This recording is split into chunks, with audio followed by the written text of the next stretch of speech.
So the fascinating thing about the James Webb Telescope is that not that its mass is, say, anything impressive compared to Hubble, which it isn't. I think it's only about half the size of Hubble. I can't ever think this is a setup for a big joke about the size of my winky.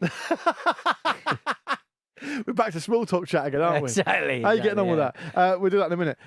No, it's not that. It's just that because I think, and I'm not. And I know people think I'm googling when I say this. I'm not. I watched the episode and I'm just trying to remember what I learned from it. I think the James Webb Space Telescope is smaller than Hubble, but they're putting it like a million miles away. Right. So it's got a less pollution, so it can see more, right?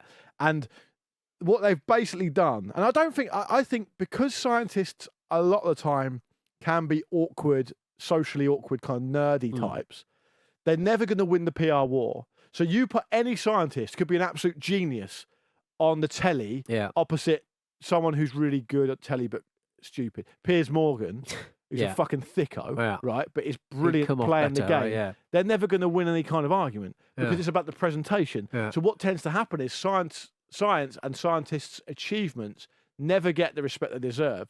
And what essentially is happening with James Webb is they're taking a 7 metric ton telescope, putting it in space, unfurling it from Earth. Yeah.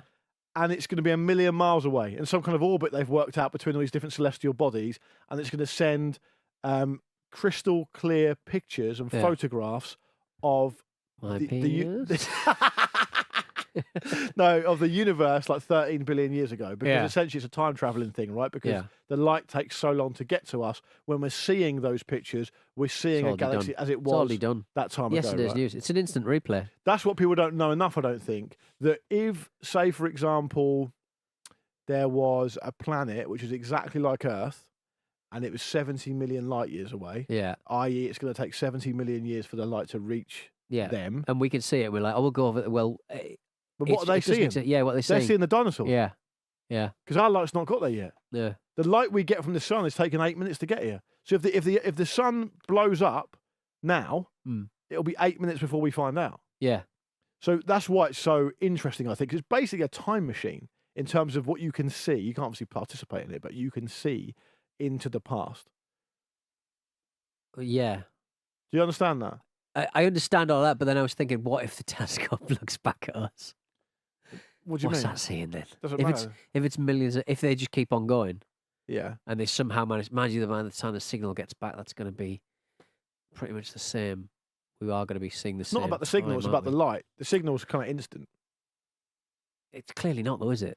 No, but it's not. My point is, it's not taking us another 13 billion but, years. But that's right. But if it travelled the same amount of distance away, the telescope, and took a picture of us, right? The thing that's taking pictures of now, how many million miles? Well, you'd never know because it would take you 13 billion years to travel there, even at the speed of light. But that's what I mean. Yeah, that's the bigger problem about space travel, isn't it? You can't get to the speeds.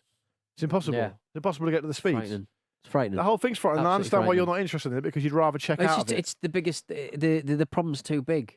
Imagine you know what I mean? Imagine if we sent you as the ambassador to an alien life form for the first time. You go through all your small talk exercises. Yeah. Do you vape? You vape on your planet?